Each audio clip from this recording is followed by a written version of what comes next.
Selamat hari Minggu Jemaat Tuhan yang terkasih. Salam sejahtera bagi kita semua. Majelis Jemaat mengucapkan selamat beribadah bersama keluarga di rumah. Mohon perhatian untuk hal-hal sebagai berikut.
Shalom semuanya, kami dari Komisi Anak GKI Serpong mengundang seluruh jemaat untuk berpartisipasi menjadi tim kreatif Komisi Anak GKI Serpong.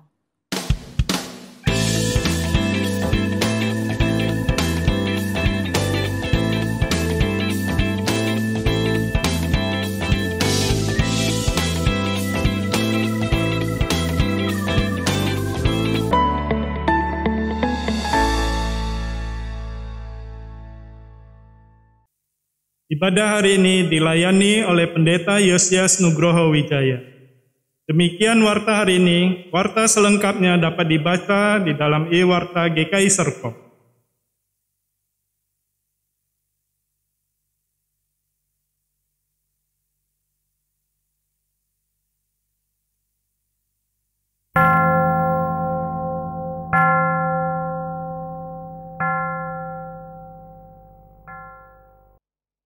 Panggilan beribadah.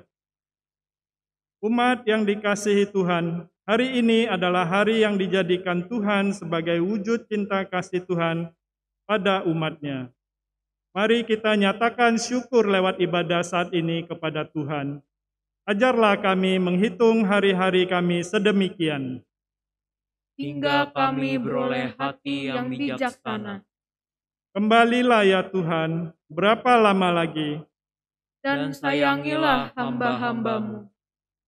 Kenyangkanlah kami di waktu pagi dengan kasih setiamu, supaya kami bersorak-sorai dan bersukacita semasa hari-hari kami. Buatlah kami bersukacita seimbang dengan hari-hari Engkau menindas kami, seimbang dengan tahun-tahun kami mengalami celaka. Biarlah kelihatan kepada hamba-hamba-Mu perbuatan-Mu, dan semarak-Mu kepada anak-anak mereka. Kiranya kemurahan Tuhan Allah kami atas kami, dan teguhkanlah perbuatan tangan kami. Ya, perbuatan tangan kami, teguhkanlah itu.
Saudara-saudara yang dikasihi Tuhan, ibadah kita hari ini dilandaskan keyakinan bahwa pertolongan kita adalah dalam nama Tuhan yang menjadikan langit dan bumi.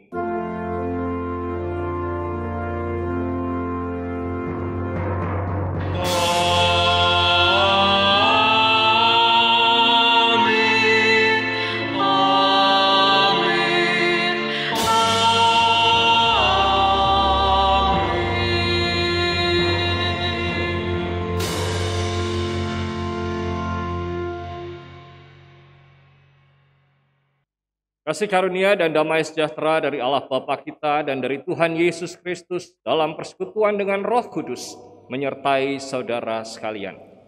Dan menyertai saudara juga.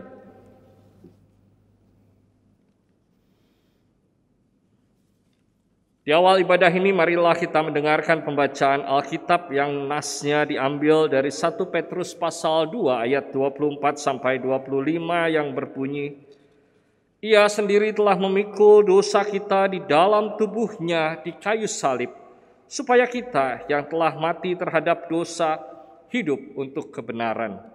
Oleh bilur-bilurnya kamu telah sembuh, sebab dahulu kamu sesat seperti domba, tetapi sekarang kamu telah kembali kepada gembala dan pemelihara jiwamu.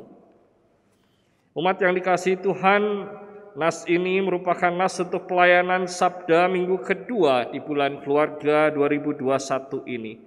Dengan tema Keluarga yang hidup dalam pemulihan, marilah kita menghayati penyerahan hidup secara total kepada Allah sebagai sumber kekuatan yang hakiki.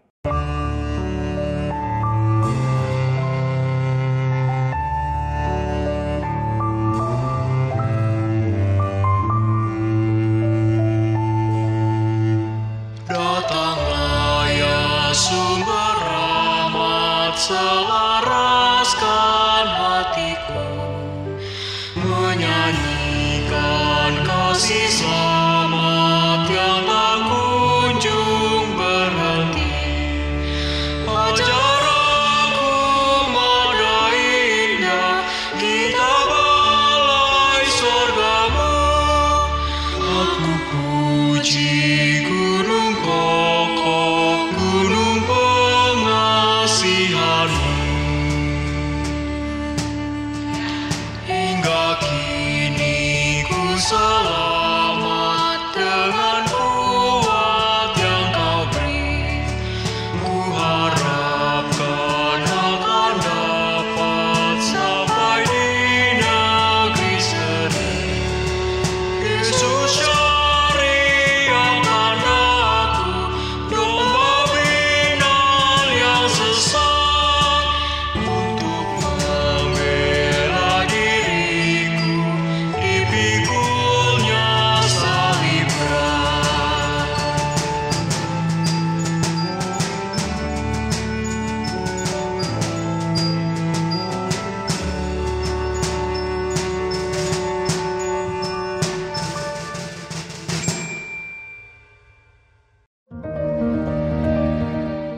Tante, mengapa Tuhan Yesus mau membantu kita dan berkorban buat kita?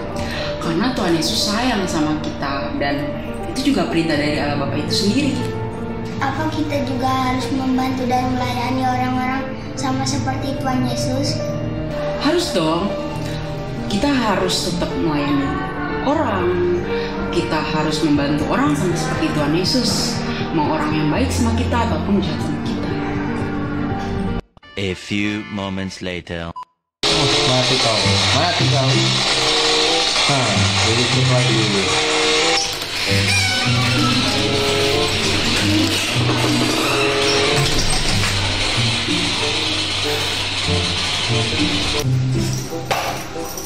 Apaan sih datang-datang, heran. Kamu kerjanya apa?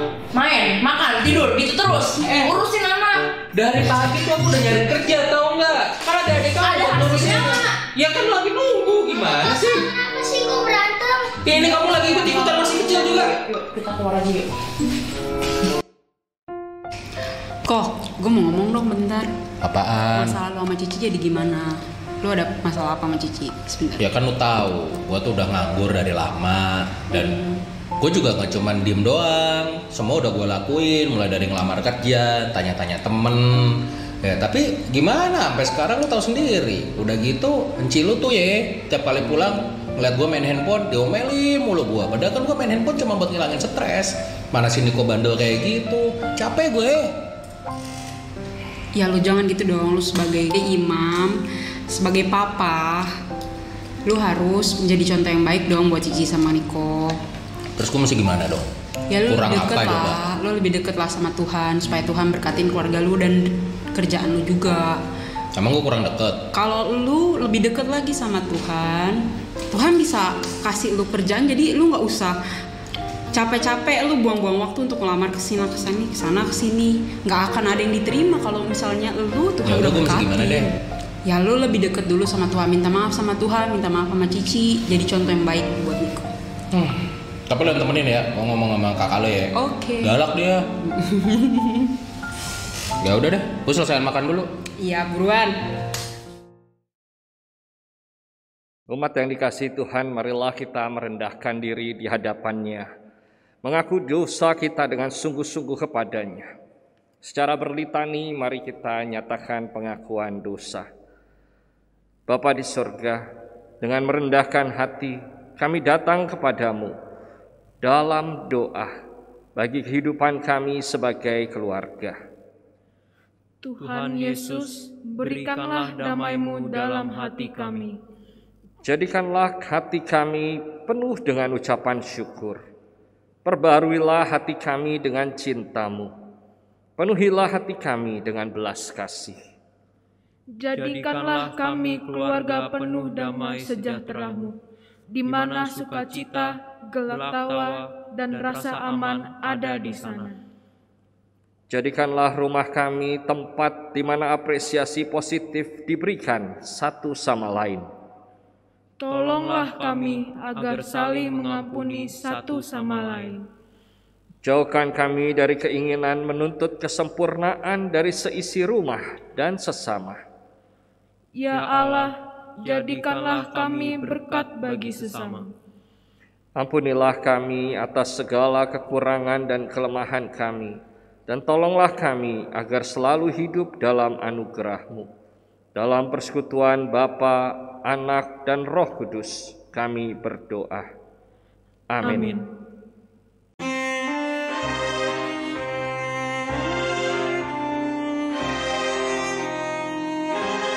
Di muka Tuhan Yesus, betapa hina diriku, ku berdosa-dosaku. Di muka Tuhan Yesus, di muka Tuhan Yesus, ku insafkan salahku, bertobat kini hatiku, di muka Tuhan Yesus.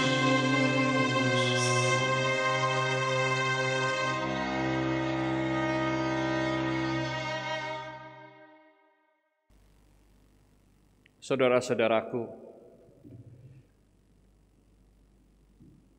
dalam kesungguhan mengaku dosa kepada Tuhan, terimalah berita anugerah yang diambil dari Kisah Para Rasul pasal 16 ayat 31 yang berbunyi, percayalah kepada Tuhan Yesus Kristus dan engkau akan selamat, engkau dan seisi rumahmu. Demikianlah berita anugerah dari Tuhan. Syukur kepada Allah. Melalui pengampunannya Tuhan mempersatukan kita. Karena itu marilah kita hidup dalam damai dan pengampunan. Damai Tuhan besertamu. Dan besertamu juga.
Saudara-saudara, marilah kita berdoa. Bapa kami yang baik, kami bersyukur untuk kesempatan belajar hidup di tengah-tengah berbagai badai pergumulan. Dan biarlah kami juga boleh semakin dikuatkan karena kami menyadari kehadiran-Mu di tengah-tengah proses belajar kami.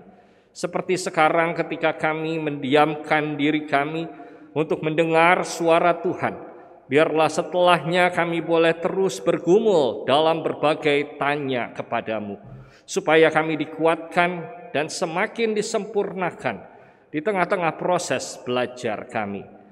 Ampunilah kami ya Tuhan ketika kami hidup hanya dengan asumsi pribadi kami semata, dan karenanya menghalangi diri kami belajar menjadi lebih baik. Kami berserah di dalam nama Allah Bapa, Yesus Kristus, dan Roh Kudus.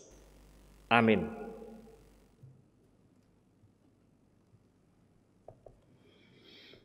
Saudara-saudara yang dikasihi Tuhan, belajar kita hari ini didasari oleh pembacaan Alkitab dari Markus pasal yang ke-10 ayat 17 sampai dengan 31. Markus pasal 10 ayat 17 sampai 31. Pada waktu Yesus berangkat untuk meneruskan perjalanannya, datanglah seorang berlari-lari mendapatkan dia, dan sambil bertelut di hadapannya, ia bertanya, "Guru yang baik, apa yang harus kuperbuat untuk memperoleh hidup yang kekal?" Jawab Yesus, "Mengapa kau katakan aku baik? Tak seorang pun yang baik selain daripada Allah saja. Engkau tentu mengetahui segala perintah Allah. Jangan membunuh, jangan berzinah, jangan mencuri, jangan mengucapkan saksi dusta, jangan mengurangi hak orang, hormatilah ayahmu dan ibumu." Lalu kata orang itu kepadanya, "Guru, semuanya itu telah kuturuti sejak masa mudaku." Tetapi Yesus memandang dia dan menaruh kasih kepadanya, lalu berkata kepadanya, "Hanya satu lagi kekuranganmu. Pergilah, jualah apa yang kau miliki dan berikanlah itu kepada orang-orang miskin. Maka engkau akan beroleh harta di sorga. Kemudian datanglah kemari dan ikutlah aku." Mendengar perkataan itu, ia menjadi kecewa, lalu pergi dengan sedih sebab banyak hartanya. Lalu Yesus memandang murid-muridnya di sekelilingnya dan berkata kepada mereka, "Alangkah sukarnya orang yang beruang masuk ke dalam kerajaan Allah." Murid-muridnya tercengang mendengar perkataannya itu. Tetapi Yesus menyambung lagi, "Anak-anakku, alangkah sukarnya masuk ke dalam kerajaan Allah. Lebih mudah seekor unta melewati lubang jarum daripada seorang kaya masuk ke dalam kerajaan Allah." Mereka makin gempar dan berkata seorang kepada yang lain, "Jika demikian, siapakah yang dapat diselamatkan?" Yesus memandang mereka dan berkata, "Bagi manusia hal itu tidak mungkin, tetapi bukan demikian bagi Allah, sebab segala sesuatu adalah mungkin bagi Allah." Berkatalah Petrus kepada Yesus, "Kami ini telah meninggalkan segala sesuatu dan mengikut Engkau." Jawab Yesus, "Aku berkata kepadamu, sesungguhnya setiap orang yang karena aku dan karena Injil meninggalkan rumahnya, saudaranya laki-laki atau saudaranya perempuan, ibunya atau bapaknya, anak-anaknya atau ladangnya, orang itu sekarang pada masa ini juga akan menerima kembali 100 kali lipat rumah, saudara laki-laki, saudara perempuan, ibu, anak, dan ladang, sekalipun disertai berbagai penganiayaan. Dan pada zaman yang akan datang, ia akan menerima hidup yang kekal.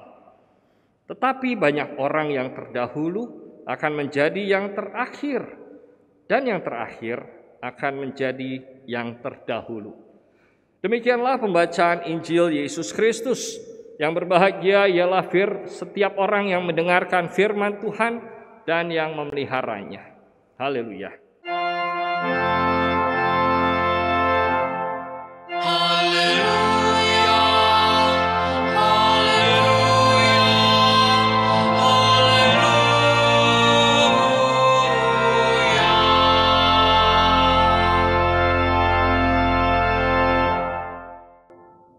Selamat pagi saudara-saudara yang dikasihi Tuhan.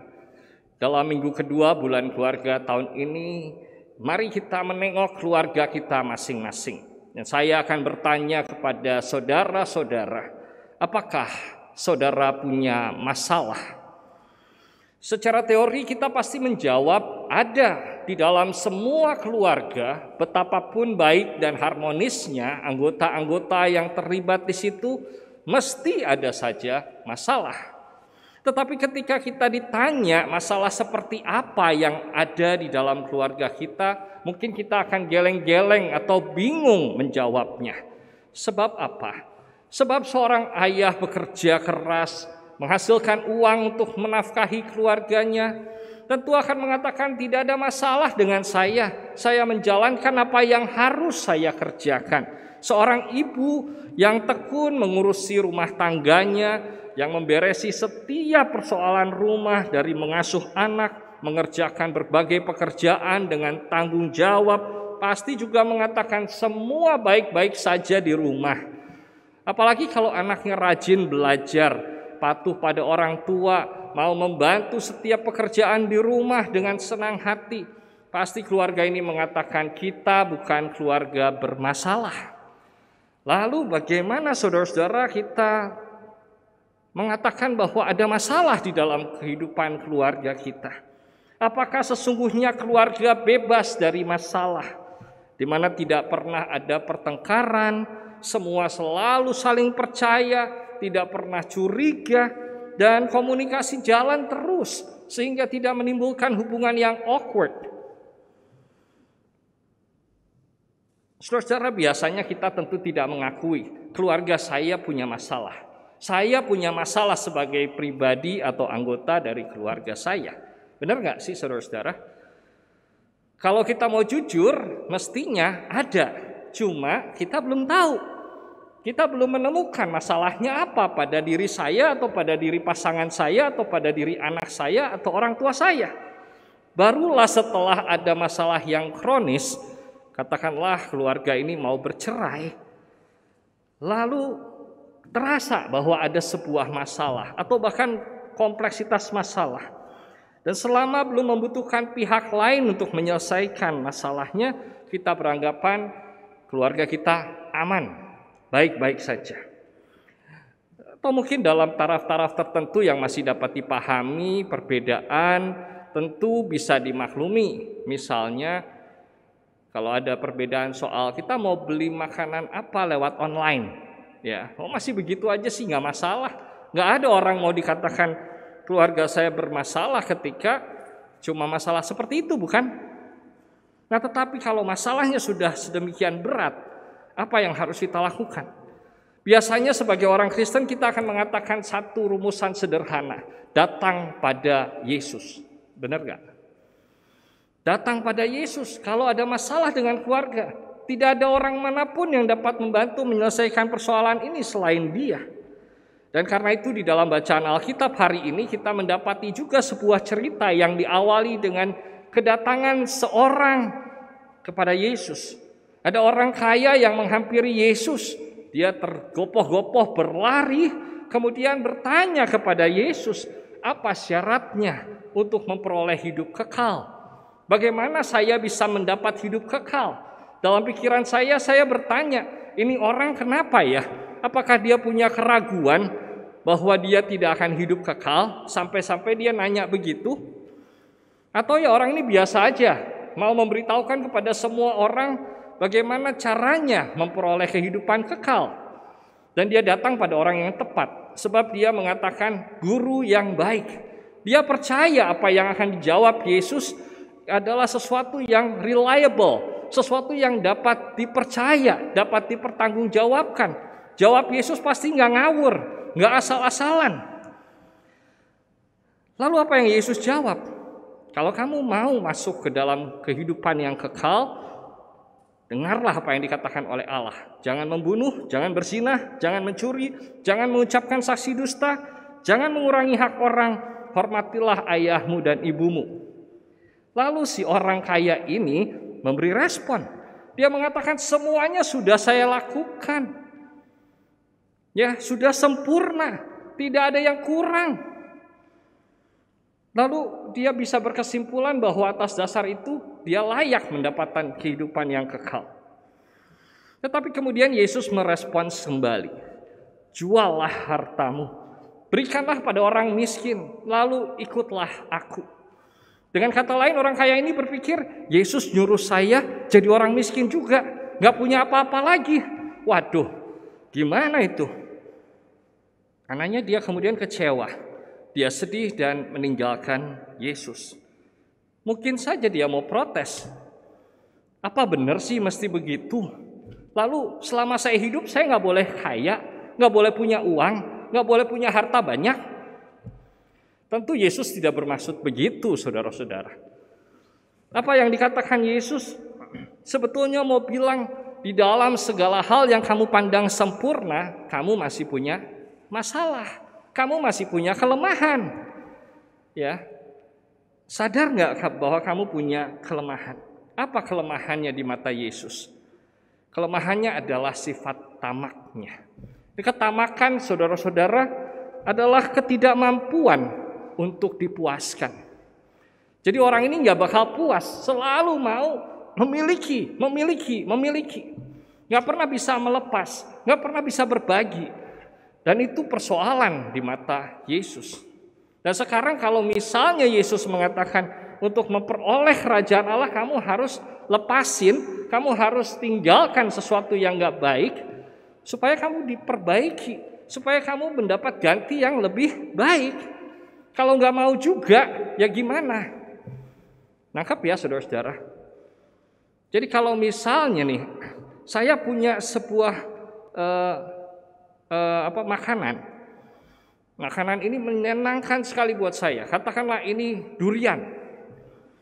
Lalu saya makan durian, sehari makan 3 gelondong besar-besar. Dan buat saya itu enak. Itu membuat hidup jadi berasa di surga. Kemudian ada seorang dokter datang menghampiri saya dan mengatakan, Bapak kalau makan itu terus bisa tekanan darah tinggi, bisa naik kadar gulanya, bisa kolesterol, bahaya. Nanti Bapak bisa kena serangan jantung, ya, bisa kena apa lagi Pak Will? Macam-macam ya.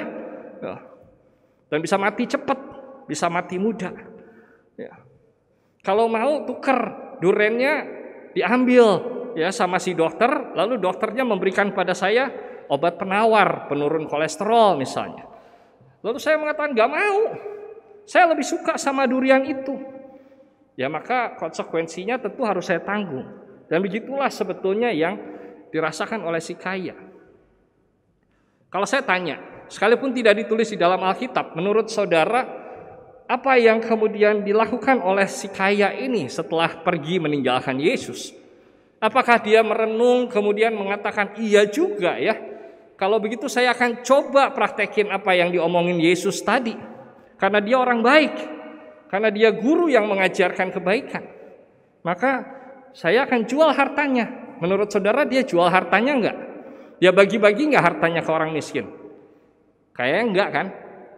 Enggak lah, sekalipun enggak ditulis di Alkitab. Dan ini membuat kita kemudian bisa menyimpulkan bahwa apa yang dilihat oleh si kaya itu sebagai sebuah kesempurnaan di dalam diri belum tentu menggambarkan apa yang sesungguhnya ada di dalam dirinya. Dia bilang saya sempurna. Apakah dia sesungguhnya sempurna? Belum tentu. Dia bilang saya nggak ada masalah. Apakah sesungguhnya dia tidak ada masalah? Belum tentu. Ya. Sebab Yesus yang ada di luar dirinya melihat kekurangannya. Dan dia tidak sadar bahwa masih ada yang kurang dari dirinya di mata orang lain. Nah supaya bisa lebih sempurna apa yang harusnya dilakukan? Dia mestinya memperbaiki diri kan. Mengubah apa yang tadinya kurang baik menjadi lebih baik. Dan pertanyaannya adalah apakah dia terlebih dahulu siap menerima masukan dari orang lain? Kalau dia mengatakan saya nggak begitu, tapi orang lain mengatakan kamu begitu, nah maka kita perlu bercermin, kita perlu melihat apakah memang kita sesungguhnya begitu. Nah, kembali ke dalam kehidupan keluarga kita punya kecenderungan puas dengan diri kita sendiri, sehingga susah mengubah diri kita.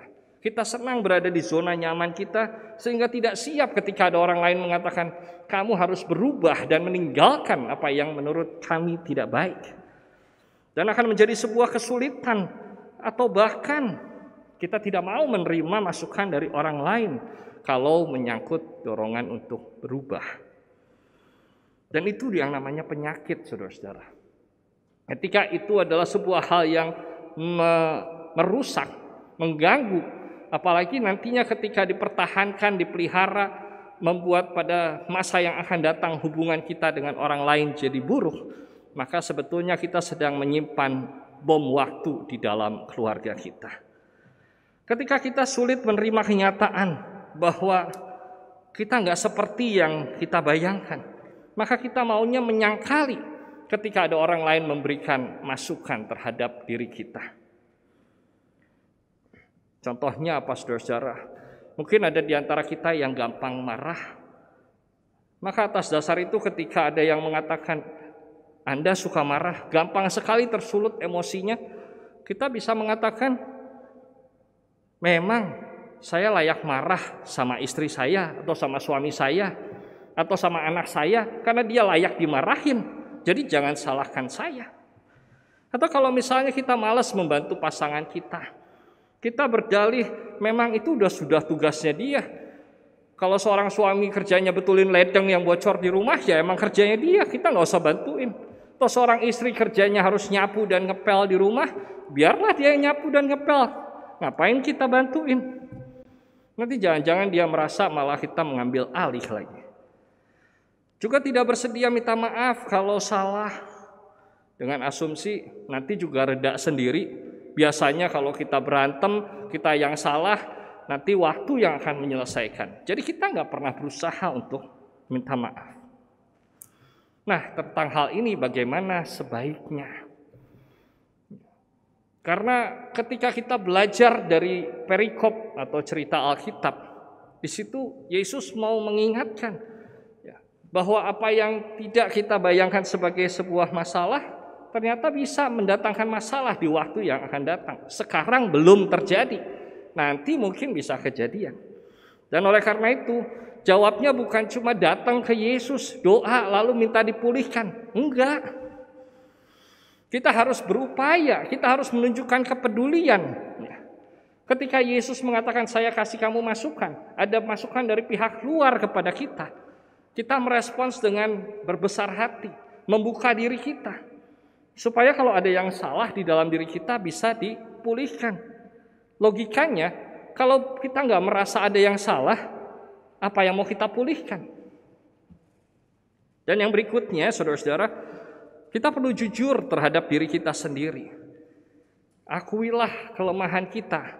Jadi kalau misalnya Pak Pur mengatakan kepada saya, Pak Yosi kalau khotbah lama banget, kenapa masih lama-lama? Kalau udah sampai ke tujuannya stop aja. Saya bilang enggak lah, supaya orang bisa ditegaskan, bisa ditekankan poin mana yang penting. Ya.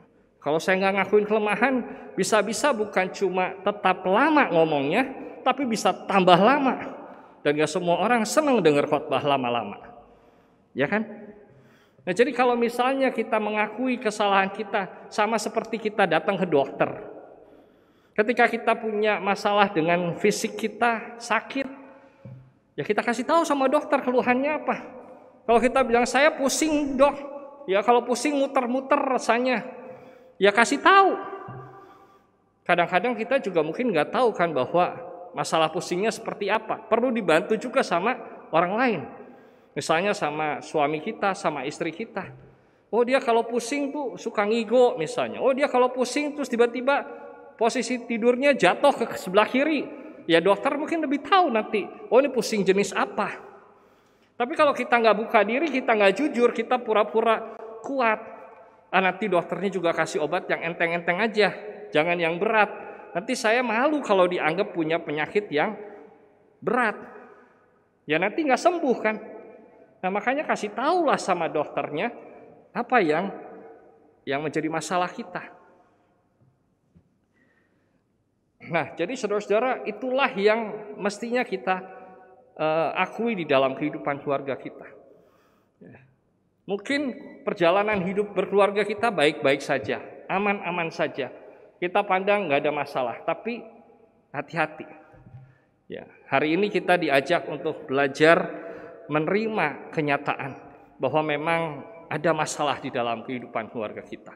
Jadi setelah ibadah ini mungkin saudara-saudara masing-masing akan mulai saling bertanya kepada anggota keluarga saudara, menurut kamu apa sih masalah saya? Ada kekurangannya enggak? Buat saya itu akan menjadi sebuah aktivitas yang menarik. Setelah kita beribadah bersama-sama, lalu kita saling introspeksi, kita saling memberi bantuan kepada anggota keluarga kita. Apakah saudara pernah melakukannya di rumah? Tapi tentu bukan dalam konotasi saling nyalah-nyalahin atau cari kesalahan. Kita berusaha membangun anggota-anggota keluarga kita, supaya melalui percakapan, melalui komunikasi itu, kita bisa kemudian dikuatkan. Bukankah ketika kita datang pada Tuhan, Tuhan juga mau kita berusaha. Gak cuma bilang, ini Tuhan ada masalah, tolong selesaikan, kami tunggu jalan keluarnya. Tidak.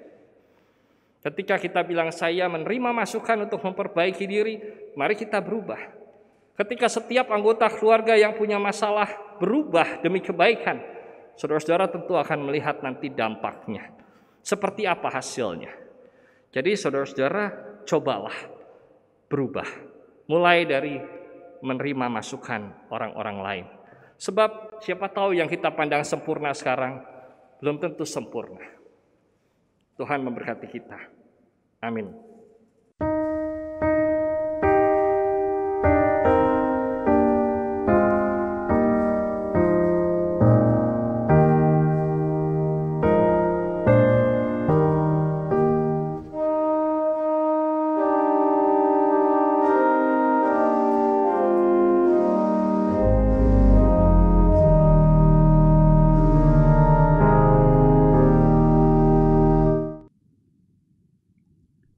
Umat Tuhan diundang untuk berdiri. Umat Tuhan, mari kita mengikrarkan iman kita bersama-sama dengan mengucapkan pengakuan iman rasuli yang demikian. Aku percaya pada Allah Bapa yang Maha Kuasa, Khalik langit dan bumi, dan pada Yesus Kristus, anaknya yang tunggal Tuhan kita, yang dikandung dari Roh Kudus, lahir dari anak darah Maria, yang menderita sengsara di bawah pemerintahan Pontius Pilatus, disalibkan, mati dan dikuburkan, turun ke dalam kerajaan maut. Pada hari yang ketiga, bangkit pula dari antara mati, naik ke surga, duduk di sebelah kanan Allah, Bapa yang Maha Kuasa. Dan dari sana ia akan datang untuk menghakimi orang yang hidup dan yang mati. Aku percaya pada Roh Kudus, gereja yang kudus dan am, persekutuan orang kudus, pengampunan dosa, kebangkitan orang mati, dan hidup yang kekal. Amin. Dipersilakan duduk kembali.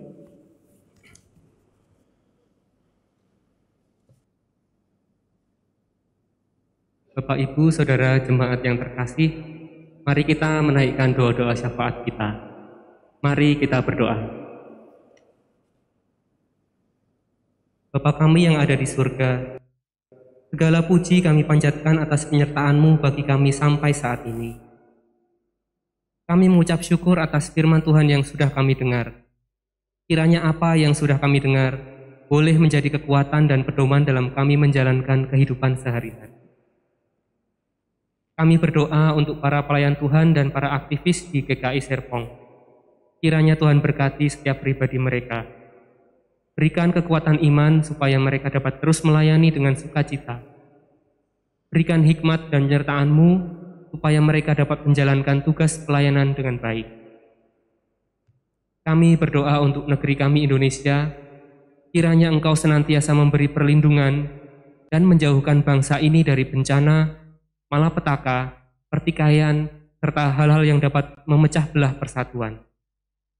Satukan kami untuk dapat memberi dampak yang baik bagi negeri ini. Untuk para pemimpin negeri kami, baik di pusat maupun daerah, Kiranya Tuhan memberikan hikmat, kebijaksanaan, serta takut akan Tuhan, agar dapat menjalankan tugas dan tanggung jawab sebagaimana mestinya, seturut kehendak-Mu, untuk kesejahteraan dan kemajuan negeri kami Indonesia. Ya Allah Bapa, terima dan sambutlah doa ini yang kami mohon dalam nama Kristus Yesus, Juru Selamat, penebus dosa kami. Bapa yang penuh kasih, kami mengucap syukur dan berterima kasih untuk anugerah dan kasih-Mu yang selalu melimpah bagi kami. Kami berdoa untuk setiap jemaat-Mu yang saat ini dalam kelemahan tubuh. Kiranya Engkau jamah setiap penyakit mereka dan berikan kesembuhan bagi mereka. Untuk saudara kami yang mengalami kesesakan dalam menghadapi persoalan, kiranya juga Engkau berikan jalan keluar dan kelegaan. Terlebih buat saudara kami yang berduka, karena orang yang dikasihi Engkau panggil. Kiranya Engkau hiburkan mereka dan kuatkan mereka. Kami juga menyerahkan saudara kami yang sampai saat ini kesulitan dalam mata pencaharian karena belum mendapatkan pekerjaan. Kiranya Engkau berikan pekerjaan yang sesuai dengan kehendak-Mu. Bapa, kami menyerahkan anak-anak kami anugerah-Mu. Berkatilah anak-anak kami yang saat ini sedang berjuang untuk mewujudkan cita-citanya. Jauhkanlah dari hal-hal yang Tuhan tidak kehendaki. Sertailah dan lingkupilah anak-anak dengan kasih-Mu. Tak henti-hentinya kami memohon kepadamu ya Bapa. Kabulkanlah doa kami. Bapa kami yang penuh kasih, kami bersyukur padamu atas orang tua kami yang mendidik dan membesarkan kami, mendampingi kami, dan menjadi sahabat bagi kami. Terangilah akal budi mereka supaya selalu bertindak bijaksana. Berilah orang tua kami kesehatan agar mampu menjalankan tugasnya sebagai pembina keluarga. Sempurnakanlah kasih mereka satu sama lain. Bentuklah keluarga kami menjadi gereja kecil yang selalu mengasihi-Mu melalui kata dan tindakan kami. Ya Bapa, tolonglah orang tua kami bila saat ini mereka menghadapi kesulitan dan tantangan, kiranya Engkau memberikan jalan keluar yang diperlukan. Semua permohonan ini kami mohon kepada Tuhan Yesus yang menjadi teladan kami. Dalam kemurahan-Mu kami mohon. Ya Tuhan, kami bersyukur karena keluarga menjadi tempat di mana kami bisa bebenah, memperbaiki kehidupan kami pribadi demi pribadi. Dan kami belajar juga Tuhan, bersama-sama dengan orang-orang terdekat kami itulah kami melihat pancaran cinta kasih Tuhan, yang menolong kami juga untuk berbagi dengan orang-orang lain, yang menolong kami untuk memperbaiki kehidupan di mana kami ditempatkan oleh-Mu. Dan karenanya Tuhan, biarlah kami juga membangun terus hidup berkeluarga kami, mulai dari diri sendiri, dan kemudian melihat dan memperhatikan anggota-anggota kami yang lain, dan juga bersama-sama dengan mereka, ikut memberi sumbangsih terhadap kehidupan di sekeliling kami. Kami bersyukur Tuhan juga memberikan kami keluarga di tengah gereja, sebab dengannya kami juga boleh ditegur dan dinasehati. Di dalam setiap kesempatan yang baik, kami menyadari kehadiran Tuhan yang bekerja melalui sesama anggota persekutuan tubuh-Mu. Biarlah dengan demikian kami juga boleh semakin diteguhkan untuk memelihara iman yang tertuju kepadamu, sehingga nilai-nilai kehidupan yang kami pancarkan adalah nilai-nilai yang berkenan kepada Tuhan dan yang ikut mendukung proses pembangunan kehidupan. Terima kasih Tuhan kalau gereja-Mu juga boleh berkarya di tengah-tengah bangsa ini, di tengah-tengah berbagai macam persoalan dan pergumulan yang dihadapinya. Bangsa ini juga membutuhkan saluran tangan Tuhan. Biarlah gereja-Mu boleh bekerja, mewujudkan apa yang baik menurut Tuhan demi kelangsungan hidup bangsa ini. Terima kasih Tuhan untuk setiap hal yang boleh kami sampaikan dan panjatkan. Dan biarlah itu juga boleh menjadi semangat kami yang mendorong kami hidup di dalam kasih setia Tuhan, sebagaimana yang diajarkan di tengah-tengah keluarga kami. Kami mau mengakhiri permohonan ini di dalam nama Tuhan Yesus Kristus, Tuhan yang sudah mengajar kami berdoa.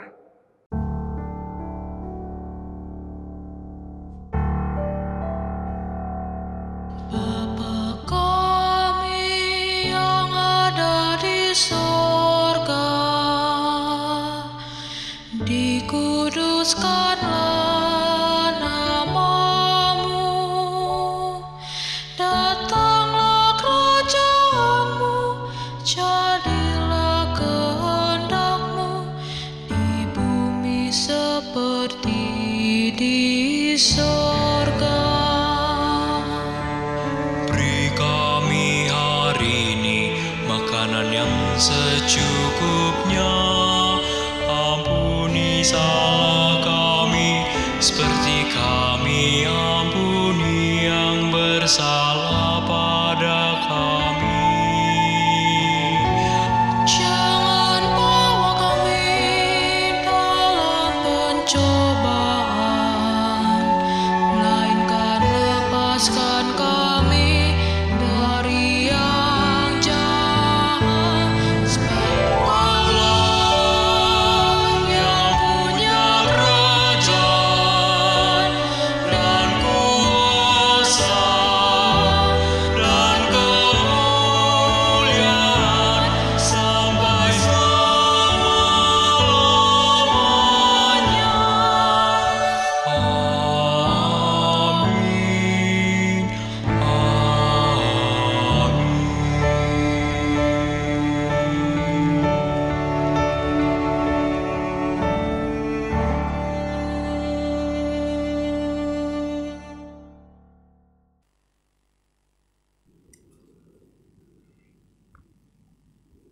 Marilah kita masuk ke dalam liturgi persembahan.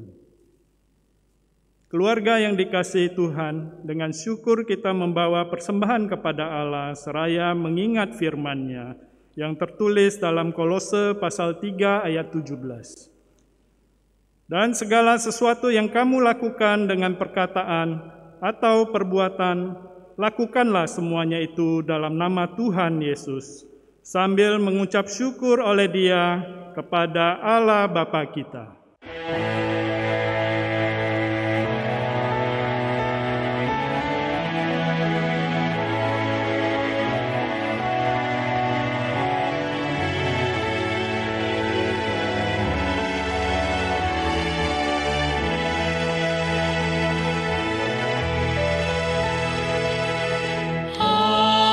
Andaikan Yesus kau bukan milikku, dan tak kau berikan darahmu bagiku, kemana aku mohon pengampunan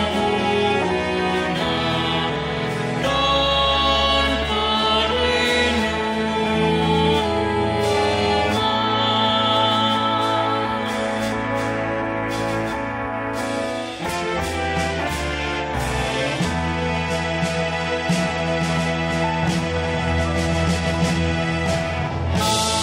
Aku sadari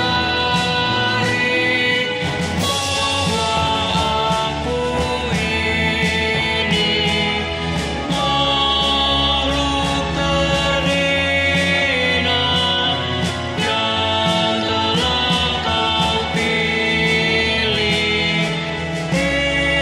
Itu semua murahmu belaka, lama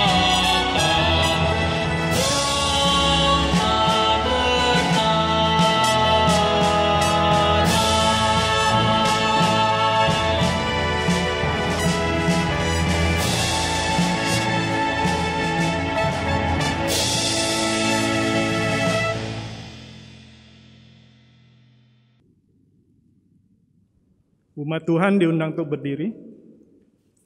Mari kita satu dalam doa. Bapa kami yang di sorga, terima kasih dan puji syukur kami panjatkan ya Tuhan, atas setan dan kekuatan yang Kau berikan pada kami ya Bapa, sehingga kami boleh beribadah secara online pada hari ini ya Tuhan. Saat ini, kami juga diberi kesempatan untuk memberikan sebagian dari berkat yang kami terima dari Engkau melalui persembahan transfer ini ya Bapa. Terima dan kuduskanlah persembahan ini. Kami juga berdoa bagi anak-anak-Mu yang akan mengelola persembahan ini. Berilah mereka berkat dan hikmat ya Tuhan, sehingga mereka dapat mengelolanya dengan baik, dengan benar, sehingga nama-Mu saja yang dipermuliakan ya Tuhan. Bapa, terima kasih ya Tuhan. Hanya di dalam nama Tuhan kami, Yesus Kristus, kami berdoa dan memohon. Amin.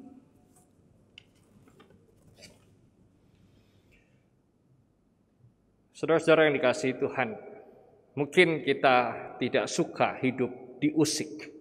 Akan tetapi dalam upaya kita menerima pemulihan dari Tuhan, barangkali memang kita harus terusik. Sebab ketika kita terlalu lama hidup dalam kenyamanan kita mungkin tidak merasa ada yang salah lagi dengan diri kita. Dan itu bisa membuat hidup di tengah-tengah persekutuan dengan orang lain yang kita jalani menjadi tidak baik. Pada satu ketika kita akan mengalami kehancuran.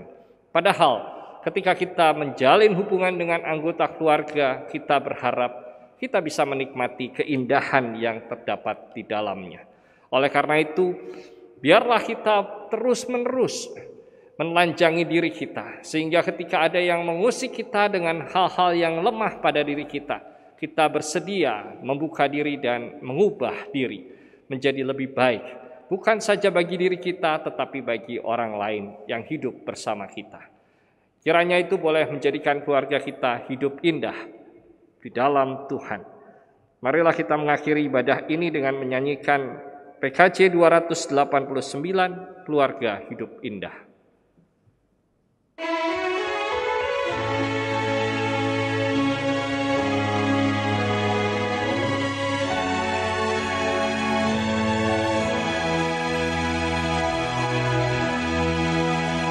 Keluarga hidup indah bila Tuhan di dalamnya, dengan kasih yang sempurna Tuhan pimpin langkahnya.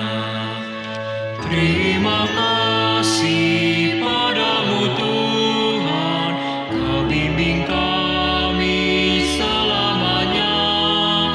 Segala hormat, puji dan syukur kami panjatkan kepadamu.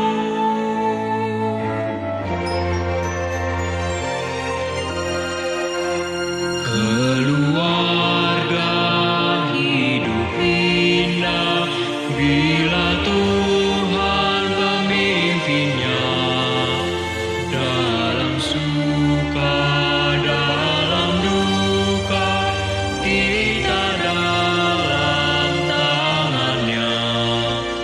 Terima kasih padamu Tuhan, Kau bimbing kami selamanya. Segala hormat, puji dan syukur kami panjatkan kepadamu.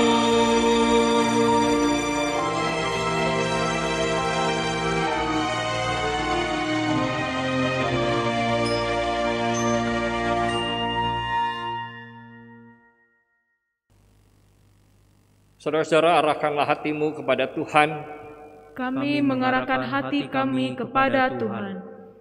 Jadilah saksi Kristus. Syukur kepada Allah, Terpujilah Tuhan. kini dan selamanya. Dan terimalah berkat Tuhan. Allah yang maha murah memenuhi saudara dengan kebesaran hati, mengakui kelemahan diri, sehingga di dalam Yesus sumber kebaikan, saudara bisa menerima dan merasakan pemulihan, dan bersama Roh Kudus, hidup saudara terpelihara demi membangun kehidupan mulai dari keluarga sampai ke lingkup yang lebih luas. Amin.